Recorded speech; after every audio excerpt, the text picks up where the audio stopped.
To answer question K, if all of the world's cultural heritage, sports, music, fashion, architecture, literature and painting, etc., was contained in a time capsule, what would you include to demonstrate the legacy of your country? This is an interesting question, and where do I begin? I will pick 4 points to illustrate the United Kingdom's legacy in the world. Number 1. For good and for bad, the British Empire has had a huge impact on the world. So I want to start with the most obvious legacy of the British Empire, the English language. This has spread all over the world and become the world's international language of business. Even IE has English in its global MBA course requirements. It is estimated that 420 million people speak English as their first language. And, depending on the criterion chosen, English is said to have as many as 2 billion speakers.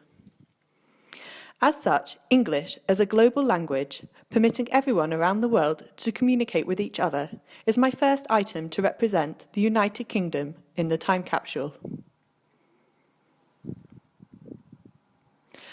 Moving on to the second legacy, and a favourite of mine, it is the Westminster-style parliamentary government.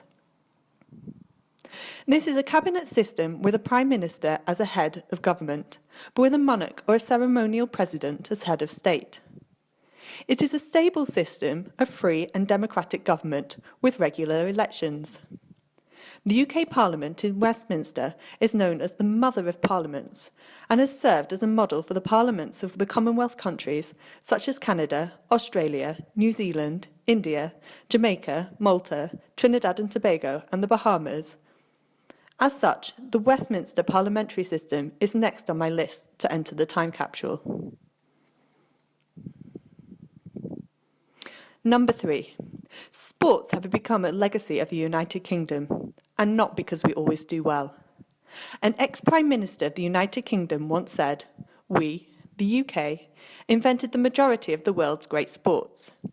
19th century Britain was the cradle of a leisure revolution, every bit as significant as architectural and industrial revolutions we launched in the century before. The most notable is the modern game of football. This evolved out of traditional football games played in England during the 19th century. Although the only major national team competition won by a home nation is the 1966 World Cup, which England hosted and won, we haven't been successful in recent times. And interestingly, no United Kingdom national football team is regularly formed.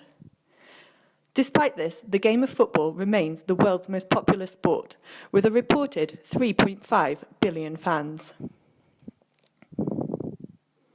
Other notable sports are cricket, which is played in every Commonwealth country, although less so in Canada, rugby union and rugby league, both developed from the traditional British football game, and tennis, which first originated in the city of Birmingham between 1859 and 1865.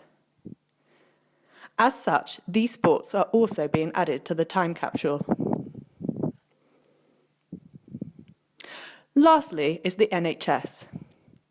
Being a global citizen, living in different countries, and accessing healthcare in places that aren't the UK, this is one of the things I value most about the United Kingdom. The idea of uniting the country's hospitals and doctors' surgeries in one great state-run conglomerate had started during the Second World War. Although, at its creation in 1948, the ambition of the NHS was to build a health service based on 4 principles. It was to be free at the point of use, available to everyone who needed it, paid for out of general taxation, and used responsibly. What I like about this system is that it removes barriers and obstacles to those who really need it.